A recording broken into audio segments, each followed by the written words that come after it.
by adding AI, it empowered the team of 5 of us to do Yes. that work that might have taken a team of 20. All right, welcome back to AI for Good. I'm Dylan Bose with Sam Wheatley, as always. And today we're going to talk about a paradoxical idea, which is, does AI actually give you less tech in your life rather than more? And this is something we've talked about a little bit over the past few weeks. And sort of the metaphor that we've been using is similar to, the philosophy of minimalism, which is all about removing distractions from your life and only focusing on what adds value to you. We've sort of discovered in many different ways that using AI technology has had a similar effect on our work. It is, in fact, it's not adding tech to our lives, it's actually removing it in some really interesting ways. So we're going to talk a little bit about that today. Yeah, I mean, Dylan, you made the comment recently that you've noticed on our team as we've embraced more and more AI, that it's actually freed up people's imaginations and ability to not stress about some of the rote tasks that they have to do. And instead, there seems to be more room for pondering and considering. Mm-hmm. What are some practical ways you've seen that happen on our team?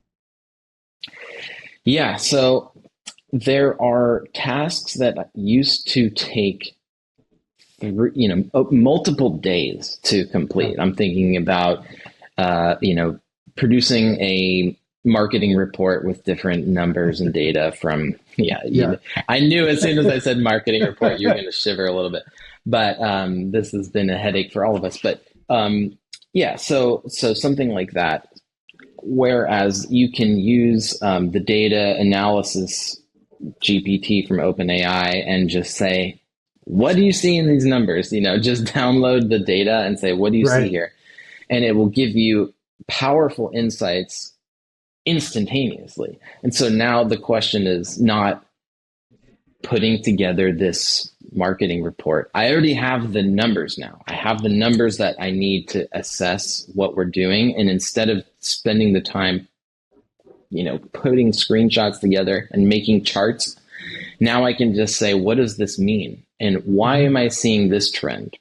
And so instead of spending 11, 12, 13 hours putting together a report, I can spend 1 or 2 hours putting together the report. And the other 10 hours I can spend daydreaming about why this thing is not working or why this is working and make decisions.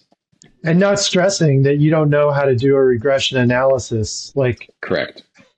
You can just ask the AI, give me a regression analysis of this trend and tell me what's going to happen in 6 months, 3 years, whatever. And so to me, that's an enormous amount of pressure off my back to think that I have to remember some statistics class that I took in college in order to do some sort of discrete task with. Right. And then so because of the accessibility of the information, the information acquisition, you can say, if you don't know, if there's a gap in what you're trying to do, you can fill it pretty much instantly. And you can, so then it's acquiring that information doesn't take that much time or energy. You can just fill that gap, and then you can, instead of getting on this tangent about trying to figure out why this isn't working, you can just sort of fill in that gap and keep moving down the creative or strategic, wisdom quest that you're on rather than information quest. Yeah. Yeah. Or you just flag it like, oh, here's a question I need to come back to. I don't need to interrupt my flow here to get sidelined by it. I'll just figure that out later, or I'll get AI to give me some ideas on that. Yeah, exactly. I'm thinking of an example of this too. There was one Google Analytics issue that I was having, and I Hmm. was trying to understand part of a report that like we had made a while ago, and I couldn't remember who made it or why it existed or what it even meant. And so I just screenshotted the table in the Yeah. report and uploaded the screenshot to ChatGPT, and I said, explain this. I'm in marketing, but explain this. And it was like, are you really in marketing? No, I'm just kidding. It's not that sassy, but it said, this is a screenshot from Google Analytics for GA4. It explains this, da, da, da, da, da, da, da. And so I was like, oh, okay. And I was just like, I keep having this experience where I compare Hmm. that experience to what would this have been like a year ago trying to Google? Because like I don't even know what I'm Correct. Googling. I don't know what I'm Right. asking for. So you would have had to have some baseline of a search query, and then you get Yep. lost in this SEO world of people trying to sell me software or something. And like, Correct. yeah, No, that's such a great illustration. And also, like, people have touted like AI's ability to code, but hmm it's really more than that. Like, I don't have to know all the ins and outs of GA4. I can ask AI, like, I want to do this in GA4. Give me a step yes, by step set of instructions written to a fifth grader that will yep, get me this result. And it's yes. saved me untold amount of time and headache. You can log into your work day every day and with the baseline assumption that there is no there is no information gap that I'm going to Hmm. have to worry about today. You know, Right. and that it's just sort of crazy to think about. Like, we all came into our work through various twists and turns, and like had to, as we've sort of mentioned before, we've had to sort of get up to speed on many different things Yeah. quickly. And we all realize like we can figure this out. And that's so liberating actually.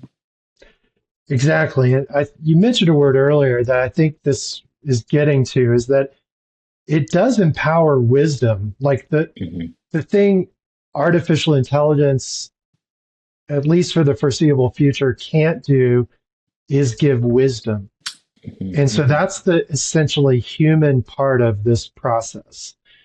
Right. But it can give lots of information Yeah. that was hard for us to recall in the moment without Mm-hmm. highly specialized training and Yes. years of practice.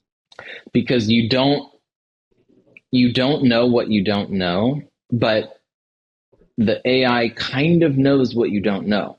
And Mhm. this is a silly example, but I use it all the time in my personal life too. But we bought a new television, and we turned it on, and it had the motion adapting thing that like I hate. I don't even know what it is or why, but I was like, oh my gosh, I just took out this TV, put it up on the wall, and I hate this. And like, so I went on ChatGPT and I said, we bought a new TV. Can you turn off the motion thingy? I literally typed motion thingy, and I should show you the screenshot, but like it said, the motion thingy is the blah, blah, blah, blah, blah. And yes, you can turn it off. Like most TVs, you go to advanced settings, motion processing, blah, blah, blah.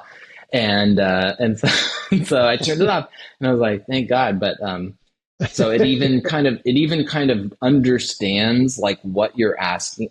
Many times it will understand what you're asking for, even if you kind of don't. Yeah, And so again, that the acquisition of information, more than just the information itself, but getting to what you want to get to is often aided by AI as well. yeah. So, I mean, our original thought was that in some ways, AI can actually simplify our Yes. lives, and we're definitely seeing that in our work life. Like, Yeah. work seems a lot more doable, even though we work for a nonprofit that Mm-hmm. isn't like rolling in dough and is giving us tons of extra money. to do our Yeah. work. I think previously, when you thought of having to scale, you immediately thought like, oh, I need X amount more dollars, X amount more manpower, X amount Hmm. more whatever. And then I can get over that mountain that you're asking me to climb. Yeah. Whereas this is actually freeing us to Yeah. feel like, oh, that mountain is scalable even with our current resources, Hmm. which is a totally Hmm. different stance to feeling like, okay, we have to scale, well, I mean, like our website that we launched last year has grown from zero to this year over 1.5 million visitors to the site, probably close to 75,000 key conversions on the site. So, I mean, Hmm. and that was done with a team of four. Yeah. Um, Previously, you would be thinking, oh, I need to add to the marketing department. I need to add to the content department. I Yeah. need to grow the tech support. But basically, by adding AI, it empowered the team of five of us to do Yes. that work that might have taken a team of 20. Because it has made each of the five of us managers of a team of bots. So like we're Right, all now middle managers with a team right. that is below us that we sort of deploy to do these different things. And it's cool because of the structure of our organization too. Like we share a lot of these responsibilities, and we share how we are each using our bots. And so if one of my coworkers is working on something and she'll say, we're doing this and I found this, I'll say, oh, okay. And I'll sort of take that over to my team of bots and sort of plug it in and see, am I getting something different? Or maybe it makes me think about something in a new way. You were saying we were able to scale with the same resources that we were not given more resources. We're not given more people, more staff, and we were able to scale. And then I was thinking about like why was that able to happen? And I do Mhm. think one piece of that is that because we're able to work smarter, whatever that means, Yeah, we're able to think about not just getting through the day yeah, and getting through our tasks, but trying to look yeah, ahead to the month or quarter or year and say, what is the ideal endpoint here? And so yep, we're not wasting time just sort of uh, treading water with what we've been doing. We're not just doing what yeah, we don't just do yeah. what we've been doing. We are like, yeah, how do we get to the best place moving forward? Yeah, I mean, what you're describing is like the end result of having what I would call mental space. Yeah, Like yeah, yeah, I saw this in my emails. So I bought a really inexpensive AI bot to sort my emails. And so all it does is sort the emails into yeah. 4 or 5 different buckets, like things that are important, things that can wait, and Hmm. then Hmm. sort of current projects that I just need to keep up on, and then some other things. But that alone freed up this what Yeah, I call decision fatigue I was having every day of going through yes, 50 or 60 emails, just deciding what bucket to put them in. And so being able to like free up that mental space makes email not feel so daunting. absolutely. Yeah, the mental space, the decision fatigue, um, even just being, yeah, so that's like instead of when you're trying to search for information, instead of going on Google and realizing because okay, I'm gonna go through, I'm gonna get sponsored results, I'm Right. gonna get and then I'm gonna get people who've sort of gamed the system of SEO to be able to sell what they're selling, and I'm gonna have to sort of they're probably not lying, but like I know that I'm also getting sold something, so half of my brain Right. has to turn off the pitch that they're giving me. And so, but instead of that, you can just get an answer that Hmm. is to your question. So you're not being slotted into other questions that other people are asking. You're just getting an answer to your question. That to Yeah, me I mean is, it's the focus issue, right? Like not only do you have mental space, but you're able to focus. Like I just need an answer to this. I don't need to know all that yeah, other stuff. Like especially if it's something technical or something like we were talking about earlier, like how do I get this result out of GA4? yeah, Um, that focused energy and time and mental space is really valuable. yeah, And then redeploying it with wisdom on sort of these bigger picture, hey, here's an opportunity. What would it look like if we explored this opportunity? Um, yeah. yeah. And I can't, you know, the conversations that I have with other people, I think I'm not the only one. Apparently, I'm not the only one who's feeling fatigued and overwhelmed Mhm. by so much technology being in our lives. And so, it's a bigger question about Right. sort of the philosophical and just sociological question about are we losing some of our humanity? I think it's ironic, therefore, that the technology that freaks people out more than others is like AI stuff is my experience of it taking it in by a year or so Hmm. later is is is as if it is actually simplifying and reducing my reliance on AI, on technology. Like you said, like your inbox AI has made email extremely less onerous to you. And I think that it's going to continue going in that direction. Like even the Google Gemini stuff now, like if I do ask a question on Google, it's usually answering it pretty well in their AI Hmm. generated response there at the top. So, and I don't even have to go. I don't even have to go down.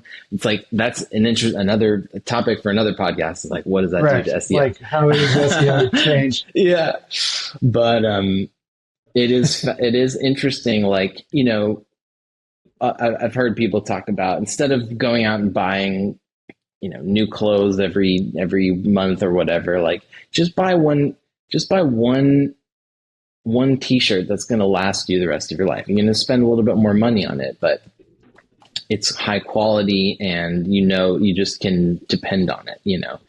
And so that is sort of the analogy that I see with this. It's like it's one piece of technology that can replace many. And so you can actually do more with less, spend less time enmeshed in these different software tools.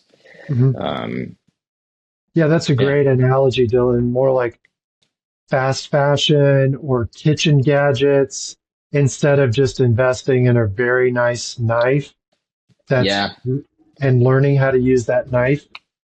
yeah, You pretty much don't need all those kitchen gadgets if you can use that knife well. Or yep, you don't need all these clothes if you actually have clothes that last, that you repair, that, yeah, you know, are yeah. well made and actually pay the producer a fair wage and all those sort of things. Exactly. And you know what went into it and all of those things. Yeah, absolutely. And the knife is a great an analogy too, because you have to keep it sharp and you have to know how to use it. And so Mhm. just as with AI stuff, you're still involved and there's still a requirement to you get out of it what you put in. Yeah. And that's part of what we want to do with this podcast and with Parallax Partners in general is we want to help you understand ways to input so that you get an output that really actually improves your life. Yeah, it's increasing ownership, right? Like when you're Yep. caretaking a product You want it to last. You want it to be effective. You want it to create the things you wanted it in the first place. Same here. Like AI is this Yeah. amazing tool that we have. Yes, there are problems. Yes, all of that stuff. There's no perfect tool, but Yeah. I think it is very, very interesting that our experience over the past year is exactly the opposite of a lot of what some of the doomsday scenarios are saying about AI.